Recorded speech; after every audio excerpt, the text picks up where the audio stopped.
5 décalage gravitationnel des fréquences.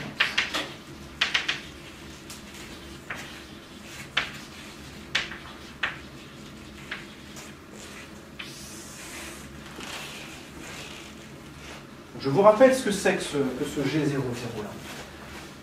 Quand on écrit l'intervalle en relativité, quand on est en relativité restreinte, donc je vais réécrire ce que j'ai écrit tout à l'heure, ça c'est C2 dt2 moins dx2 moins dy2 moins dz2.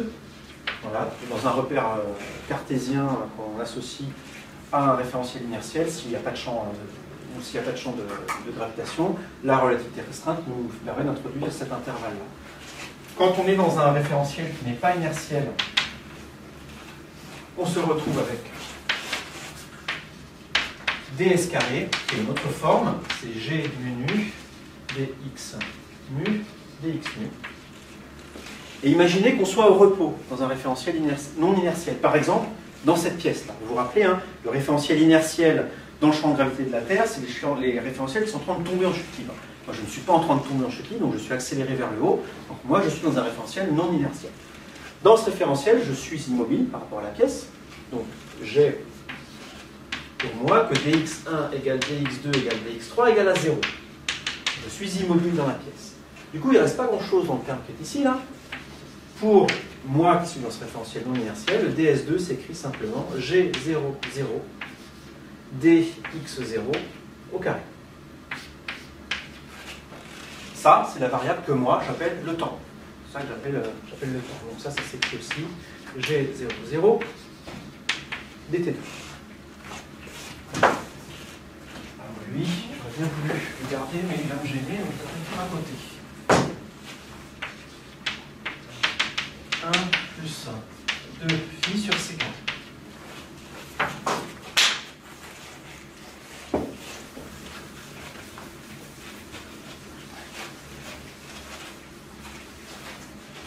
Vous vous rappelez aussi ce que j'ai dit tout à l'heure, que le temps propre est défini par ds2 est égal à c carré d taux 2. Donc ça c'est pour, cette fois-ci dans un référentiel inertiel, quelqu'un qui n'est pas qui est au repos dans un référentiel inertiel, le temps qu'il mesure c'est ce qu'on appelle le temps propre. Et donc on a deux expressions ici, celle-là qui nous donne le temps propre, et celle-là qui nous donne la relation entre le temps qui s'écoule pour la personne dans le référentiel non inertiel et l'intervalle. Et donc si ces grandeurs-là sont effectivement égales, si on considère deux intervalles identiques mais vus de deux référentiels différents, cette grandeur-là va être égale à celle-ci. Je vais le dire de manière un petit peu différente, parce que c'est probablement un peu trop mathématique. On va considérer la situation physique suivante. Je vais considérer qu'on a un champ de gravitation, on a la Terre ici, on a un bonhomme qui est là, avec dans sa main une horloge, lui ça va être le bonhomme 1, il a une horloge ici. Cette horloge envoie par exemple un signal lumineux vers le haut, ou bien ça envoie une impulsion toutes les secondes par exemple. Bon, bah, c'est une horloge. Voilà. Ou ce qu'on peut aussi faire, c'est, on peut se dire qu'on connaît la fréquence de l'onde qui a été émise ici. Si c'est une onde électromagnétique radio, par exemple, ça peut prendre 1 Hz. Le gars, il émet une onde à 1 Hz. Et donc, toutes les secondes, il y a un maximum d'émission de l'onde qui est émise par le bonhomme qui est ici. Vous avez à côté un autre gars ici. Il n'a pas les jambes au niveau des bras, il a les bras là. Lui, il a un récepteur ici. Il va tenir ça dans l'autre main, ça va être plus simple. Voilà, et l'onde qui est émise ici par le bonhomme 1 va arriver sur le bonhomme 2, et lui, il va se poser la question des propriétés de l'onde qui lui arrive ici. Je vais appeler pour ce bonhomme-là delta T1, le temps qui sépare deux maxima de l'onde. En gros, c'est la période de l'onde émise, finalement.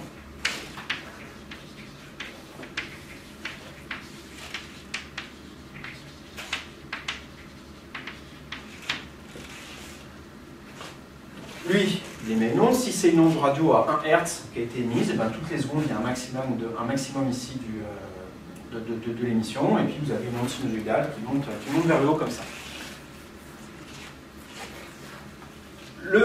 Imaginons qu'à t égale 0, on soit à un maximum de l'onde. Voilà. T égale 0, on a un maximum de l'onde ici. Puis, du coup, à t égale delta t1, on a de nouveau un maximum. À 2 delta t1 aussi, 3 delta t1, etc.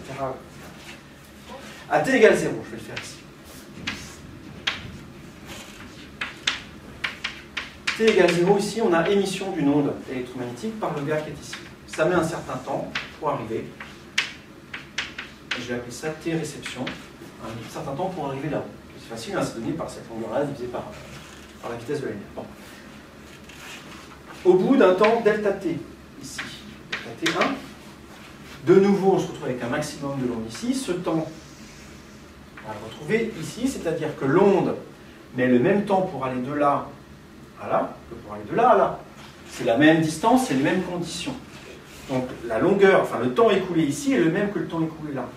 Donc, le temps écoulé là est le même que le temps écoulé là. C'est-à-dire que le bonhomme 2 reçoit aussi des intervalles de lumière, les maxima, il les reçoit aussi séparés de ce temps-là. D'accord ? Donc, pour le bonhomme 2, lui, ce qui doit arriver, c'est des signaux qui sont séparés par ce temps-là. La question qu'on peut se poser, c'est comment est-ce que lui interprète ça ? Le bonhomme qui est ici, il a besoin, s'il veut faire une mesure du temps qui s'est écoulé entre deux maxima de l'onde, il faut qu'il ait une horloge, il faut qu'il compare ce qu'il observe à une horloge. Alors, mesurer un temps, c'est ça. Si vous n'avez pas d'horloge, vous ne savez pas ce que c'est qu'un temps. Comment est-ce qu'il va faire ça, lui ? Lui, il va prendre dans sa poche un émetteur du même type que lui, qui émet aussi à une fréquence de 1 Hz. Donc il a, en gros, ces deux bonhommes-là ont communiqué, lui est descendu, ils ont comparé leurs horloges, enfin leurs mécanismes, c'est les mêmes, d'accord ? Ce sont physiquement les mêmes. Lui, il remonte avec son horloge qui est la même que lui, et donc il va comparer, il va mesurer les temps à cette hauteur-là avec l'horloge qui est du même modèle que celui du gars en bas. Et c'est là où il se passe quelque chose d'intéressant. Je vais appeler delta T2. Je vais l'écrire ici parce que c'est vraiment sur le même modèle que la première. Je vais appeler delta T2 le temps qui sépare deux maxima du chronomètre de 2. Donc c'est pas, attention, hein, c'est pas le temps qui sépare deux maxima de l'onde reçue, il prend son chronomètre et c'est le temps qui sépare deux maxima de l'onde. Si son chronomètre marche à 1 seconde, c'est ce qu'il va appeler 1 seconde. Donc ce que le bonhomme 2 appelle 1 seconde, c'est le temps qui sépare sur son chronomètre à lui, le temps qui sépare deux maxima. Et donc il va comparer ça à l'onde qu'il reçoit.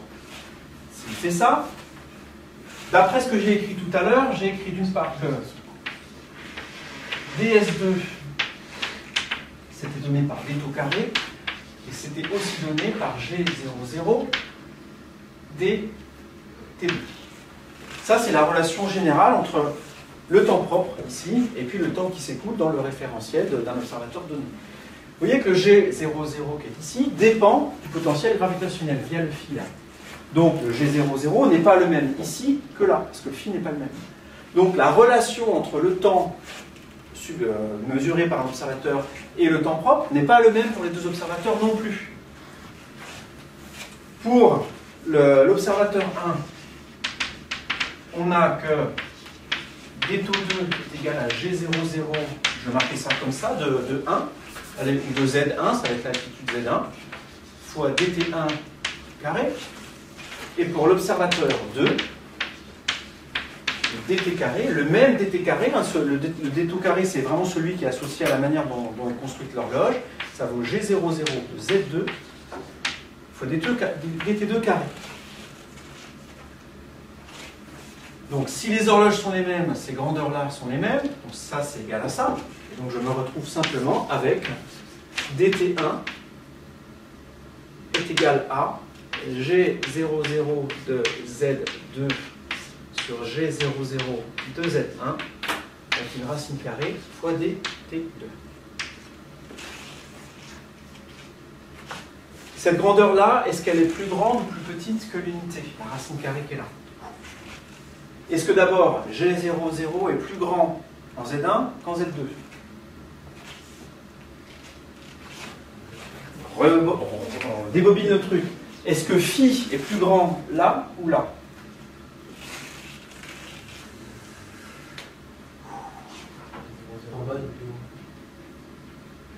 Et alors, quel raisonnement t'a amené à cette conclusion? Alors ça, c'est la force. Alors attention, la force, elle est dirigée vers là, on est bien d'accord? La force, c'est moins le gradient du potentiel. Et le gradient, il va vers les régions les plus grandes. Ça va vers les phi croissants. Donc, la force est comme ça, donc moins le gradient est comme ça. Donc le gradient, lui, il est dans ce sens-là. Donc ça veut dire que phi augmente. Phi augmente avec l'altitude. Ça, vous vous rappelez, hein, quand on a vraiment, quand on a un champ gravitationnel constant, c'est simplement Gz, hein, le potentiel gravitationnel. Ou G, cette fois-ci, c'est 9,81 là. C'est plus G minus, tout ça. C'est vraiment la constante, l'accélération de la pesanteur. Donc phi augmente quand on s'élève en altitude. Donc G00 aussi. Donc cette grandeur-là est plus grande que 1. Ça, c'est plus grand que ça. Donc on a que dt1 est plus grand que dt2. Conclusion. Pour le gars qui est en haut, là, il est en train de recevoir une onde dont les maxima sont séparés de cette grandeur-là, de cet intervalle-là. Et il compare ça avec ce qu'il appelle une seconde, qui est cette grandeur-là. Donc il a l'impression que les maxima sont séparés de plus d'une seconde. Et l'onde qu'il reçoit a ces maxima qui sont plus écartés que les indications de son chronomètre. Donc pour la personne qui est en haut, il a l'impression que le gars lui a envoyé une onde qui a une période plus grande. L'onde reçue ici pour le gars a une période plus grande que l'onde qui a été émise ici. C'est ça que ça veut dire. Dit autrement, la mesure de la période par l'observateur de Messi donne l'impression que l'onde a été décalée vers le rouge ou vers le bleu. Donc les périodes semblent avoir été augmentées. Donc c'est vers le rouge, effectivement. Donc il y a un décalage vers le rouge. Alors attention, hein, j'insiste ici, vous avez le raisonnement, il est un peu subtil, hein, vous le reprendrez calmement, mais il ne s'agit pas de dire que l'onde a été décalée vers le rouge. L'intervalle de temps qui sépare deux maxima ici est le même qu'ici, hein, c'est ce qu'on a vu tout à l'heure, le delta T1 est le même. C'est simplement que le référentiel de temps est modifié en fonction du potentiel gravitationnel. Donc ce que lui appelle une seconde, c'est pas la même chose que ce que lui appelle une seconde. Et donc lui, il traduit ça par, s'il a confiance en son chronomètre, si tout le monde a confiance à son chronomètre, tout le monde achète les mêmes chronomètres au même endroit, ben lui, il a l'impression que l'onde ici a effectivement été décalée vers le rouge. C'est ça qu'on appelle le décalage spectral vers le rouge dû au potentiel gravitationnel. C'est le décalage gravitationnel des fréquences. C'est un décalage vers le rouge. Ici, c'est vers le rouge parce qu'on est allé vers le haut. On serait allé vers le bas, on reprend tout le raisonnement, et ça sera un décalage vers le bleu du coup.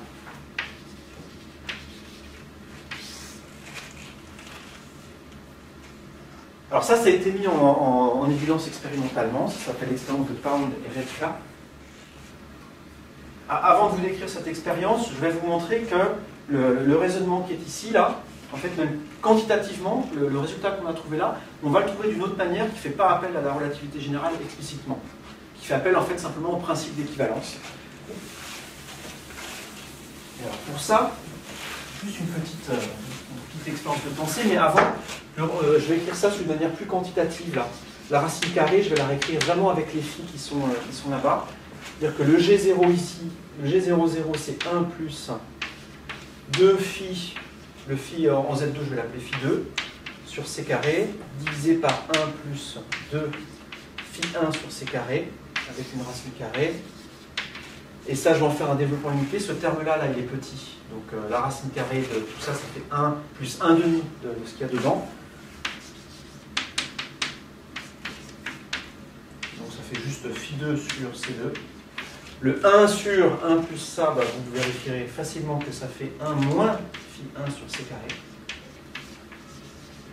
Et quand on multiplie ces trucs-là et qu'on garde que les termes d'entre 1, on a simplement que dt, je vais écrire à la résultat final, on a simplement que dt1 est égal à dt2 fois 1 plus 1 phi 2 moins phi 1 sur C carré.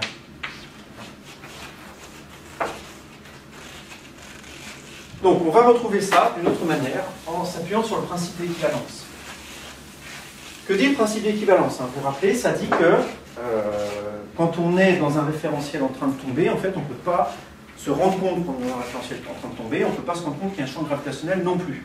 Dans un champ dans un référentiel en chute libre, en fait, c'est les lois de la relativité restreinte qui s'appliquent et il n'y a pas de champ de gravité, il n'y a rien. Ça veut dire quoi, ça? Ça veut dire que si je fais l'expérience, si j'analyse l'expérience que je viens de voir ici, du point de vue d'un référentiel en chute libre, je prends une cabine ici téléphonique, je vais démonter parce que ça ne sert plus à rien, je la suspends en haut d'un câble et je vais la laisser tomber. Je la laisse tomber, elle se repose de plus en plus bas comme ça au niveau du temps. Voilà. Si je me mets dans cette cabine-là et que je fais de la physique dans cette cabine-là, je fais de la relativité restreinte. Tant que je ne touche pas par terre, je suis en apesanteur, il n'y a pas de force gravitationnelle, il n'y a rien, je fais de la relativité restreinte là-dedans. D'accord ?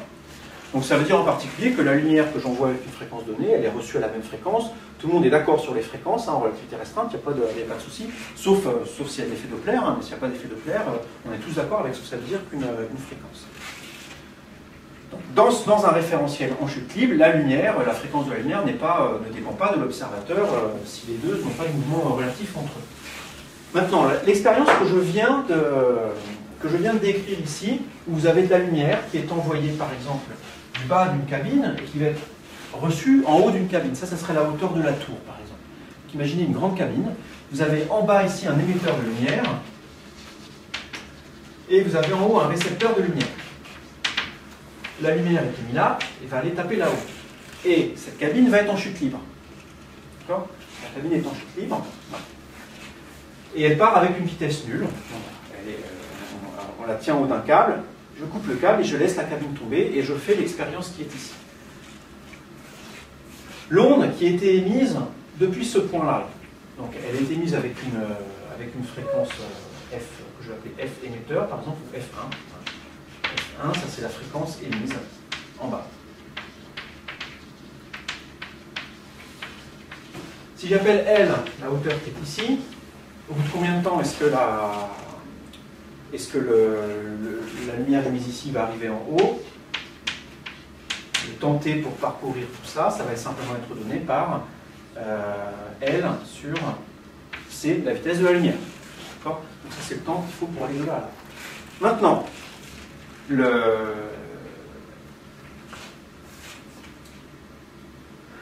alors j'hésite parce que c'est là le point important et je voudrais le dire correctement.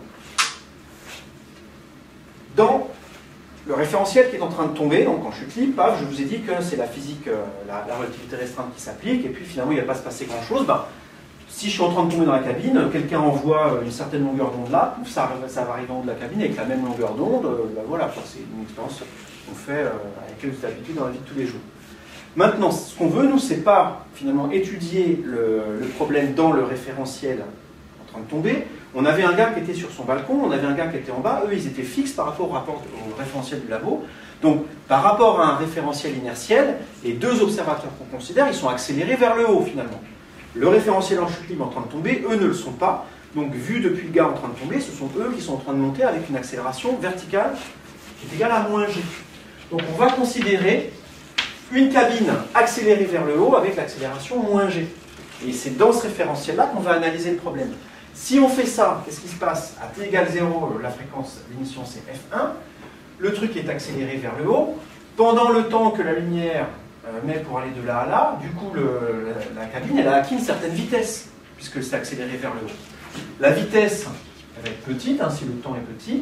Elle est liée à l'accélération, ça, par delta V, c'est simplement l'accélération g fois le temps qui s'est écoulé, c'est-à-dire delta t. Et donc ça c'est simplement, si je remplace par ce qui est au-dessus, c'est GL sur C. GL, c'est simplement la différence de potentiel gravitationnel. Je vous ai écrit tout à l'heure que le potentiel, dans un cas newtonien habituel, le potentiel dans un champ constant, c'est phi est égal à Gz. Donc L ici, c'est l'écart entre Z2 et Z1. Donc ça, c'est simplement phi2 c'est simplement phi2 moins phi1. Donc voilà, la vitesse qui a été acquise par le récepteur là-haut pendant le temps qu'a mis la lumière pour aller du bas en haut, est donnée par ça. Ça commence à vous dire quelque chose. On a ici un récepteur qui est en léger recul, il a la lumière qui lui arrive et il est en recul par rapport à l'émetteur. Ça conduit à un effet Doppler, le vrai effet Doppler, cette fois de la relativité restreinte, et ça veut dire que donc lui, il va avoir un décalage vers le rouge. L'onde qui a été émise à la fréquence F1, il la reçoit, lui il est en train de s'en éloigner de la source, Donc il reçoit ça avec une fréquence plus petite. La fréquence F2 avec laquelle elle le reçoit est donnée par F1 fois 1 moins delta V sur C. Ça, c'est l'effet Doppler, hein, il est vraiment donné par ça. C'est delta V sur C qui donne l'écart relatif en fréquence. Le delta V, je l'ai au-dessus, et ça donne F1 fois 1 moins, et je remplace c'est parce qu'il est au-dessus ici, Φ2 moins Φ1 sur C carré. Et cette quantité-là, du coup, elle est effectivement plus petite que F1, et donc l'observateur 2 reçoit une onde qui effectivement est plus petite que F1 et qui est décalée de cette grandeur-là. Celle-là, c'est la même que celle-là. Donc si vous transformez ici les périodes que vous voulez remplacer par des fréquences, donc les DT sont reliés à... Les périodes sont reliées à l'inverse des fréquences, donc vous pouvez relier comme ça les DT ou les F et vous allez trouver la même chose dans les deux cas. D'une part, le résultat qui est ici, le raisonnement est simple, mais il faut quand même l'avoir refait dans sa tête plusieurs fois, parce qu'il faut bien comprendre ce que c'est que la fréquence émise, la fréquence reçue, et voir la différence de traitement entre ce cas-là où on se place dans un référentiel qui est accéléré vers le haut, c'est ça qu'on fait explicitement, et le cas de tout à l'heure, avec les G00, où on se posait pas trop de questions, en fait on écrivait juste la métrique pour deux observateurs différents. Les deux observateurs étaient dans des référentiels non inertiels. Donc l'esprit derrière les deux démonstrations est différent. Mais le point important avec ça, c'est que finalement l'effet qui est ici, là, ne teste pas, c'est pas vraiment complètement un effet de relativité générale. Ça teste pas, j'ai vu, je te réponds juste après. Ça teste pas toutes les subtilités des équations du mouvement qu'on verra un petit peu plus tard. En fait, ce que ça teste, ça, c'est simplement le principe d'équivalence. Hein, on a basé tout ça sur le principe d'équivalence. Donc le principe d'équivalence, juste lui, hein, juste de dire que dans un référentiel inertiel, on a de la relativité R5, ça nous dit que cet effet-là doit être vrai, et donc on peut éventuellement le tester expérimentalement. Vas-y. Pour revenir, enfin, les gars qui mesurent le temps de mesure. Oui. DT2, c'est pour celui qui est en haut. DT2, c'est l'écart, c'est le temps qui sépare deux tops sur son chronomètre. Et c'est lui qui donne l'impression que la seconde avait plus de temps à venir. Oui. Normalement, ça veut dire que c'est vrai. Il faut mettre un moins alors dans la parenthèse. DT1 est plus grand que DT2. Donc, là, oui. C'est le cas ici aussi. Ouais. Ça devrait être inverse, comme DT2 qui est plus DT2 c'est son chrono. Tuc, tuc, tuc, tuc, tuc, tuc, tuc, et il voit tuc, tuc, tuc. Il y a des temps plus grands qui séparent les tocs qu'il est en train de voir arriver d'en bas que ceux de son chrono. Ça veut dire que donc DT2 doit être supérieur à DT1. Non, DT2 c'est son chrono. C'est plus petit. Toc, toc, toc, toc, toc, toc, toc, toc, toc, toc. Ça c'est son chrono. Et ce qui va arriver c'est toc, toc, toc. C'est bien plus long. Alors je comprends peut-être pas ce qui te pose problème. Il ne faut pas confondre. Donc, DT2, ce n'est pas le temps que mettent les impulsions venues d'en bas pour arriver au gars d'en haut. C'est pas ça. Ça, c'est le chrono de l'observateur qui est en haut. C'est juste ça. C'est vraiment c'est l'instrument de mesure, quoi. Et il compare les indications de son chrono aux intervalles de temps de l'onde qui lui arrive depuis le bas. Il se trouve ça être égal aux intervalles de temps au moment de l'émission. Bah, je te laisse y réfléchir et si ça continue à te poser problème, tu me redonnes. Alors donc ça a été effectivement testé expérimentalement ce truc, et donc je vais juste prendre 2 minutes là, puis on fera la pause juste après pour vous parler de ça. Ouais, c'est nickel. Donc l'expérience qui teste ça, la première expérience qui a testé ça, c'est l'expérience de Pound et Repka en 1959.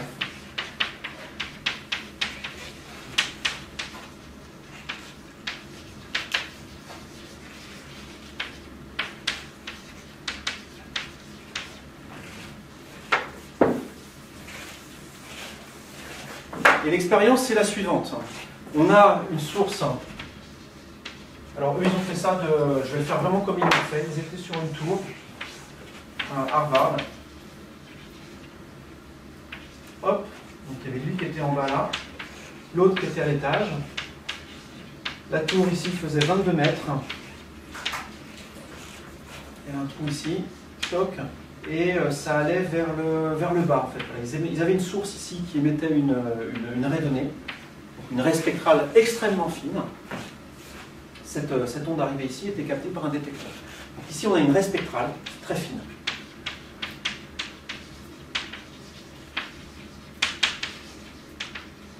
Voilà. Si on a le... Alors c'était du fer, je ne sais plus dans quel état, mais c'est un atome particulier. Donc ici, on a tout un tas d'atomes dans un certain état qui émettaient, d'après la mécanique quantique, une raie particulière. Ces mêmes atomes ici, du coup, étaient capables d'absorber cette même raie. Donc si on n'a pas de décalage gravitationnel, l'onde émise par là est absorbée en bas. En fait, quand on fait cette expérience, ça ne marche pas. C'est-à-dire, vous envoyez ici une raie, vous avez ici des atomes qui émettent, les mêmes atomes en bas n'absorbent pas. Pourquoi? Parce que quand les atomes ont émis, d'après la conservation de la quantité de mouvement, il y a un certain recul en fait des atomes. L'atome, en émettant, il recule un petit peu, donc il emporte une partie de l'énergie, et en fait, la longueur d'onde ou la fréquence de la raie émise qu'on calcule avec la mécanique quantique, en général, elle néglige cet effet. On peut le prendre en compte, hein, mais en général, on ne le fait pas. Mais donc, ça veut dire que l'onde, elle est un petit peu décalée vers le rouge. L'onde émise ici a une fréquence un petit peu plus faible que celle qu'on calculerait si l'atome est vraiment imposé au repos, à cause du recul. Donc, quand elle arrive ici, elle arrive sur des atomes qui sont au repos, et donc elle a une fréquence trop faible pour être absorbée ici, en fait. Donc, le recul qui est imposé au moment de l'émission décale la raie à côté de l'absorption, finalement. C'est pas absorbé. Il se trouve que, à cette époque-là, un an avant, on avait découvert un effet de physique du solide qui s'appelle l'effet Moss-Bauer. L'effet Moss-Bauer, c'est le fait que le recul peut être, quand on a un corps comme ça qui émet de la lumière, le recul peut être absorbé non pas par un atome, mais par l'ensemble du cristal. En fait, il y a un effet collectif qui fait que c'est tout le cristal qui recule d'un coup au lieu d'un seul atome. Et ça, on peut montrer que du coup, ça a un effet beaucoup plus faible sur la raie. Comme en gros le recul est encaissé par tout un gros machin, la raie est très très peu affectée par ça, et elle est émise avec vraiment la fréquence qu'on calcule avec la mécanique quantique, et du coup elle est bien absorbée là. Donc à cette époque-là, on arrive à faire ce genre d'expérience, d'émettre une raie fine et de la réabsorber à côté. Et du coup, c'était la bonne époque pour voir dans quelle mesure est-ce que le fait de monter ici l'émetteur sur une tour, ça ne pourrait pas décaler, du coup, encore plus redécaler la raie pour la mettre à côté de la raie d'absorption. Si ici on est à 1 kHz, c'est là qu'on est à 1,1 kHz, à cause de l'effet qui est là-bas, et ben, l'onde en arrivant ici va être décalée, ne va plus pouvoir être absorbée par les atomes qui sont là. Donc ils ont fait l'expérience, par exemple, des RFK, et ils ont montré qu'effectivement, les fréquences étaient décalées d'après les expressions qu'on a écrites ici. Donc ça, ce que ça teste, hein, c'est vraiment finalement le principe d'équivalence. C'est un test qui est vraiment extrêmement important pour ça, parce que la relativité générale est basée sur le principe d'équivalence. Pour la petite histoire, la tour qui est ici, c'est assez marrant parce qu'elle avait été utilisée par d'autres gens. Elle avait été utilisée, donc ça faisait longtemps qu'elle était construite à Harvard, et elle avait été utilisée en 1903 par un gars que vous connaissez, enfin pas personnellement, mais vous avez entendu son nom, qui s'appelle Hall, ou Hall. Vous connaissez, ça vous dit quelque chose, Hall? L'effet Hall, hein. C'est le gars de l'effet Hall, donc dans les semi-conducteurs, les électrons qui sont déviés quand on les met dans un champ magnétique. Mais en fait, il avait fait une autre expérience donc en 1903. Il avait fait tomber des trucs de là à là, des billes toutes bêtes, et il voulait voir. Donc vous savez que quand on lâche un objet, quand on lâche un objet et comme on est sur la Terre qui est en train de tourner, vous avez la force de Coriolis qui décale les objets, qui décale leur chute vers l'est, la déviation vers l'est. Donc ça, c'est déjà mesuré tout ça. Et il y avait une petite controverse sur le fait que ça pouvait être aussi un petit peu décalé vers le sud. Je ne vais pas revenir là-dessus, mais donc Hall en 1903 a testé ça et lui il voulait voir si c'était effectivement dévié vers le sud. Et donc il faisait tomber des billes de là-haut de manière précise et il regardait ici où est-ce que ça touchait. Voilà. Et donc 60 ans plus tard, on refait une expérience. Eux font une expérience dans la même tour qui est aussi liée à la chute des corps. Ici c'est la chute de photons finalement. Et donc qui mène un petit peu plus loin comme ça l'analyse de ce qu'on sait de la force gravitationnelle.